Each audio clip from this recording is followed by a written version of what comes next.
इमरान का मिशन खत्म हो गया था। अपने हिस्से के 6 के 6 टाइम बम उसने लेबोरेटरी की अकबी दीवार के साथ नीचे करके चस्पा कर दिए थे और टाइम फ्यूज ऑन करके उल्टी गिनती शुरू कर दी थी।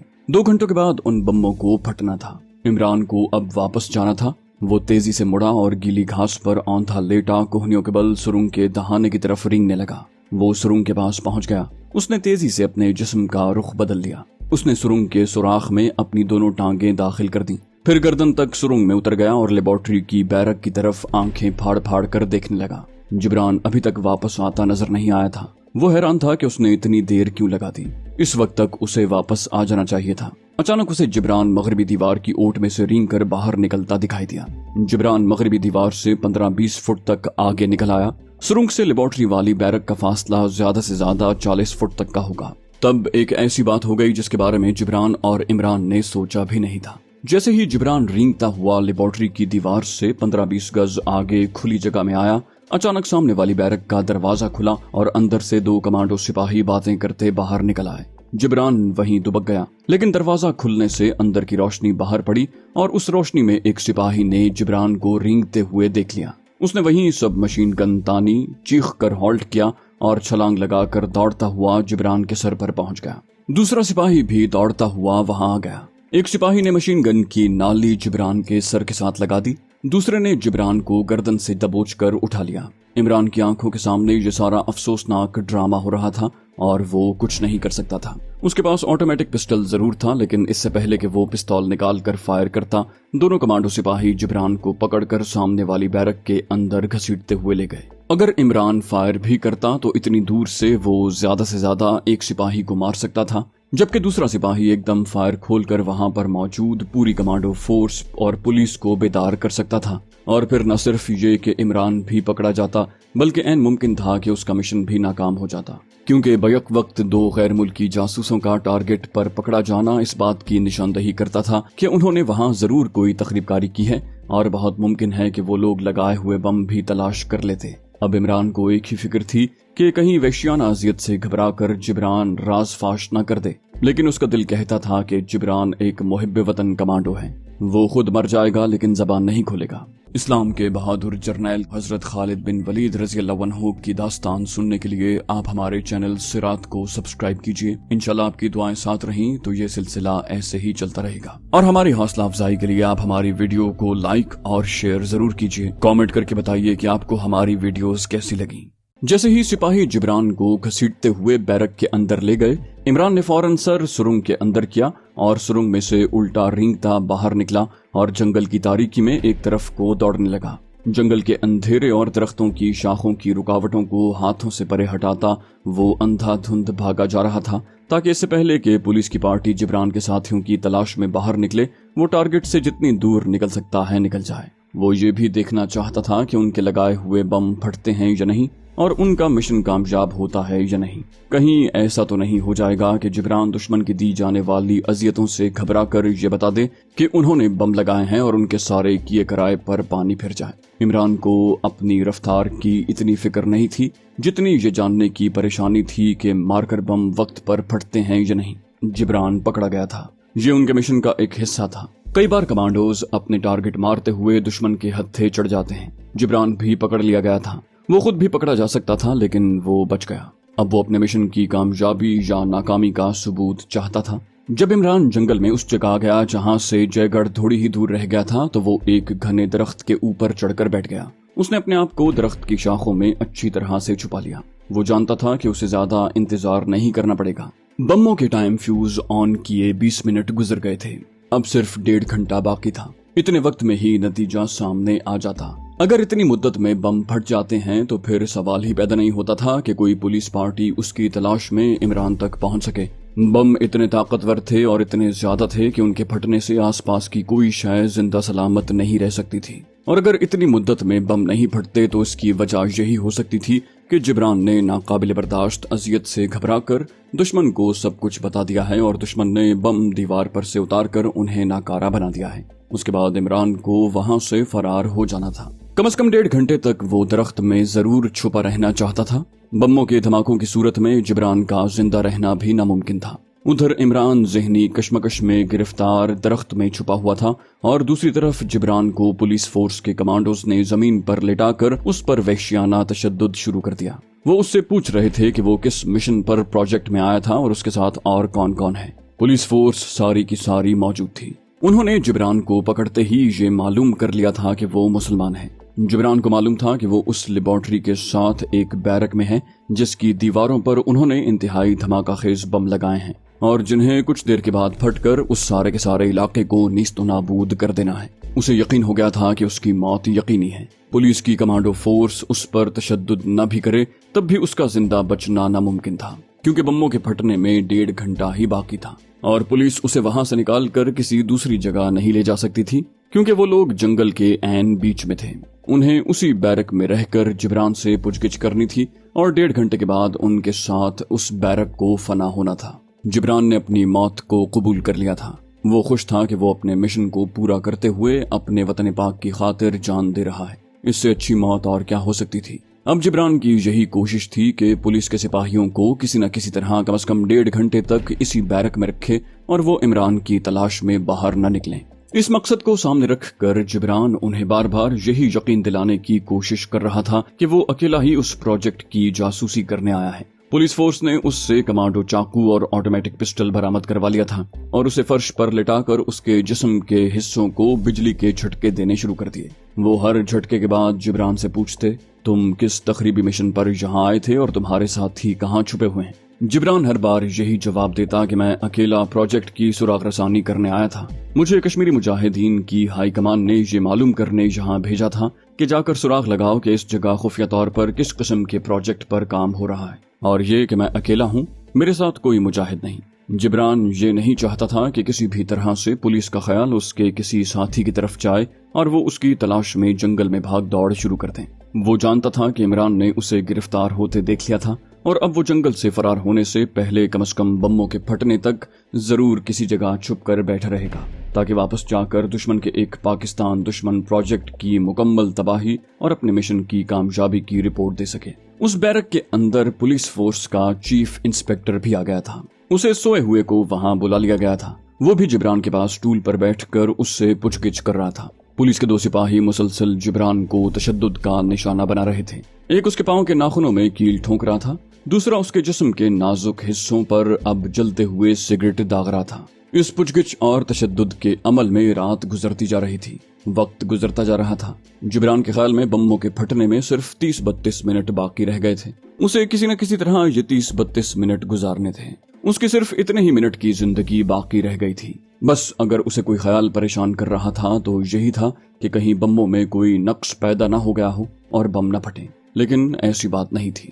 ठीक 32 मिनट के बाद जब 2 पुलिस फोर्स के सिपाही जिब्रान के दोनों हाथों को लकड़ी के फर्श पर उल्टा रखकर उसकी हथेलियों में कील ठोंक रहे थे कि बैरक में एक जबरदस्त कड़ाके के साथ बिजली चमकी और उसके बाद वो बैरक और साथ वाली बैरकों के साथ चीफ साइंसदान डॉक्टर रघुपति, उसकी असिस्टेंट कमलावती और न्यूक्लियर रॉकेटों के फॉर्मूले और जिब्रान और उस पर तशद्दुद करने वाले सिपाहियों और पुलिस फोर्स के चीफ के भी परखचे उड़ गए। ये सब कुछ 1 सेकंड से भी कम मुद्दत में पहले रेजा रेजा होकर बिखरा और फिर शदीद तरीन गर्मी की वजह से पिघल कर भाप बनकर उड़ गया। धमाके की शिद्दत से वो दरख्त गिर पड़ा जिसकी शाखों में इमरान छुपा हुआ था। गर्मी की इंतहाई शदीद लहर की वजह से जंगल में आग लग गई। इमरान गिरे हुए दरख्त में से निकलकर घाट की तरफ भागा और उसने घाट पर पहुंचते ही समंदर से निकली हुई नहर में छलांग लगा दी। वो तैरता हुआ नहर के दूसरे किनारे पर चला गया। उसने जंगल की तरफ देखा। जंगल के अंदर जिस जगह पर न्यूक्लियर प्रोजेक्ट था वहां आसमान लाल अंगारे की तरह सुर्ख था। उसके इर्द गिर्द जंगल आग की लपेट में था और शोले आसमान की तरफ बुलंद हो रहे थे। परिंदे अपने अपने घोंसलों से उड़कर शोर मचाते समंदर की तरफ जा रहे थे। जयगढ़ घाट की जंगली आदिवासियों और जो थोड़ी सी आबादी थी वो सारी की सारी भागती हुई घाट पर आ गई थी और लोग कश्तियों में बैठकर भाग रहे थे। इमरान खुद आदिवासियों के हुलिये में था। चुनाचे वो भी एक कश्ती में सवार हो गया और कश्ती तेजी से घाट से निकल गई। रात की तारीकी में 6-7 छोटी कश्तियां समंदर में किनारे के साथ साथ खंबा घाट गांव की तरफ चली जा रही थी। ये बड़े माहिर मछेरे आदिवासी थे। जयगढ़ घाट से खंबा घाट के रेलवे स्टेशन को जंगल में से भी रास्ता जाता था। इमरान और जिब्रान उसी रास्ते पर चलकर आए थे, मगर जंगल में लगी हुई आग और अफरा तफरी और धमाकों की वजह से लोग जंगल में नहीं गए। आसमान के मशरकी उफक पर सुबह की सफेदी नमूदार होने लगी थी कि आदिवासियों की कश्तियां खंबा घाट पहुंच गईं। इमरान ने खंबा घाट से बंबई जाने वाली गाड़ी पकड़नी थी। उसके पास कमांडो चाकू भी था और ऑटोमेटिक पिस्टल भी। ये दोनों चीजें उसने धोती के ढब में छुपाई हुई थी। उसे खतरा जरूर महसूस हो रहा था कि जंगल में न्यूक्लियर प्लांट में इतनी जबरदस्त तबाही हुई है कि कहीं स्टेशन पर पुलिस आकर चेकिंग न कर रही हो। लेकिन मालूम होता था कि वहां अभी तक पुलिस को उस धमाके के बारे में खबर नहीं हुई थी। वो खंबा घाट गांव के छोटे से स्टेशन पर जाकर बैठ गया। स्टेशन का एक ही प्लेटफॉर्म था। वहां और भी कुछ आदिवासी आकर बैठ गए थे। सूरज तुलू हो रहा था कि रत्नागिरी से बंबई जाने वाली पैसेंजर ट्रेन आ गई। उसने टिकट ले लिया और एक डिब्बे में घुसकर फर्श पर ही बैठ गया। वो चाहता था कि ट्रेन जितनी जल्दी हो सके उस इलाके से निकल जाए। ट्रेन के मुसाफिरों को वहां से सवार होने वाले आदिवासियों की जबानी मालूम हो गया था कि जंगल में बहुत जबरदस्त धमाका हुआ है। मुसाफिर आपस में चेमगोइयां करने लगे। बंबई तक पहुंचते पहुंचते इस खबर में मुसाफिरों ने अपनी तरफ से भी बहुत कुछ शामिल कर लिया और बंबई में ये खबर गर्म हो गई। जयगढ़ के जंगल में फौज का गोला बारूद का जखीरा धमाके से उड़ गया है और 150-200 फौजी हलाक हो गए हैं। इमरान बंबई के स्टेशन से बाहर आ गया। उसने एक रिक्शा पकड़ा और सत्तार सेठ के रेस्ट हाउस से काफी पीछे सड़क पर उतर गया। वहां से वो पैदल चलकर सत्तार सेठ के रेस्ट हाउस में आ गया। रेस्ट हाउस से उसने सत्तार साहब को फोन किया और कहा कि मैं वापस पहुंच गया हूँ। उसके अलावा इमरान ने और कोई बात न की। सत्तार सेठ ने कहा, मैं आ रहा हूँ। थोड़ी देर के बाद सत्तार साहब आ गए। इमरान आदिवासियों के हुलिये में छोटे कमरे में बैठा हुआ था। सत्तार साहब ने आते ही कहा, यहाँ जयगढ़ के जंगल के बारे में बड़ी हौसला अफजा अफवाहें फैली हुई हैं। क्या ये सब सच है? इमरान ने कहा, बिल्कुल सच है। हमारा मिशन कामयाब रहा, लेकिन अफसोस कि मैं कमांडो जिब्रान को अपने साथ नहीं ला सका। सत्तार सेठ समझ गया कि जिब्रान शहीद हो गया है। वो खामोश हो गए। फिर आहिस्ता से पूछा, क्या जिब्रान शहीद हो गया है? इमरान बोला, जिस किस्म के हालात में वो पकड़ा गया था वो जरूर शहीद हो गया होगा। कमांडो पुलिस के सिपाही उसे पकड़कर प्रोजेक्ट के साथ वाले कमरे में पुछगिछ के लिए ले गए थे। आधे घंटे के बाद हमारे लगाए हुए सारे के सारे टाइम बम फट गए थे और वहां कोई चीज सलामत नहीं रही। इस एतबार से जिब्रान के बच जाने का सवाल ही पैदा नहीं होता। मुझे यकीन है कि वो शहीद हो गया होगा। अगर वो किसी इत्तेफाक से बच गया है तो किसी न किसी तरह फरार होकर यहाँ जरूर आ जाएगा, मगर मुझे इसकी उम्मीद नहीं। उसके बाद इमरान ने अपने कमांडो एक्शन की एक एक तफसील सत्तार साहब को बयान की। सत्तार साहब ने पूछा, तुम लोगों ने चीफ साइंसदान डॉक्टर रघुपति और डॉक्टर कमलावती को अच्छी तरह से पहचान लिया था ना? इमरान बोला, बिल्कुल पहचान लिया था। मुझे इसमें जरा सा भी शुबा नहीं है। सत्तार सेठ कहने लगा, सुबह इत्तला ऊपर से मलिक साहब ही ला कर देंगे। मैं उनसे आज ही राब्ता करके इस मिशन के बारे में फुल रिपोर्ट मालूम करता हूँ। तुम ऐसा करो कि फौरन अपना हुलिया बदल कर अपनी असल हालत में आ जाओ। मैं अपने ऑफिस जाता हूँ, रात को तुमसे मिलूंगा। सत्तार साहब चले गए। इमरान गुस्ल खाने में घुस गया। उसने गीले तौलिए और खास केमिकल से रगड़ रगड़ कर अपने जिस्म पर किए हुए स्प्रे का सांवला रंग साफ किया। अच्छी तरह से गुस्ल करके दूसरे कपड़े बदले और ड्राइंग रूम में आकर टेलीविजन पर खबरों का चैनल ऑन कर दिया। खबरें शुरू हो गई थी। इमरान ने सारी खबरें सुनी। जयगढ़ के न्यूक्लियर प्रोजेक्ट की तबाही की कोई खबर नहीं थी। वो इसलिए कि हुकूमत इस हादसे को अवाम पर जाहिर नहीं करना चाहती। उसने टेलीविजन बंद किया और उस रोज का अखबार उठाकर पढ़ने लगा। उसने सारा अखबार देखा।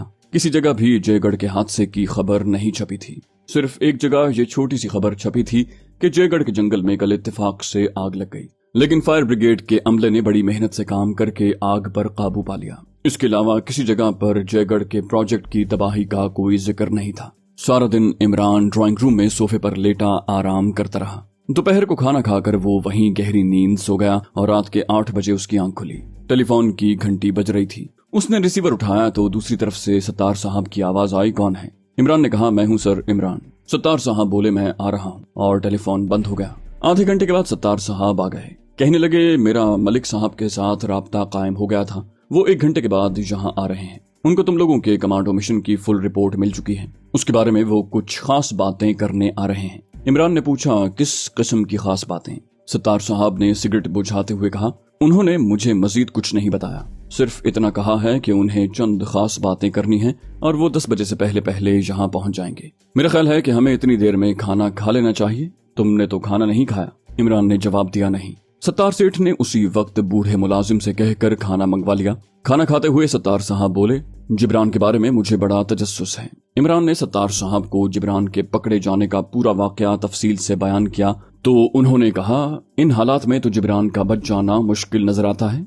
बहरहाल मलिक साहब बता सकेंगे कि उनको जो रिपोर्ट मिली है उसमें जिब्रान का भी कुछ जिक्र है या नहीं। वो खाना खाने से फारिग होकर बैठे ही थे कि बाहर गाड़ी के हॉर्न की हल्की सी आवाज आई। सत्तार साहब बोले, ये मलिक साहब की गाड़ी है। वो उठकर बाहर निकले। वापस आए तो उनके साथ मलिक साहब भी थे। उसने उनसे हाथ मिलाया। वो सोफे पर इमरान के बिल्कुल सामने बैठ गए। सत्तार सेठ भी सोफे पर बैठ गए।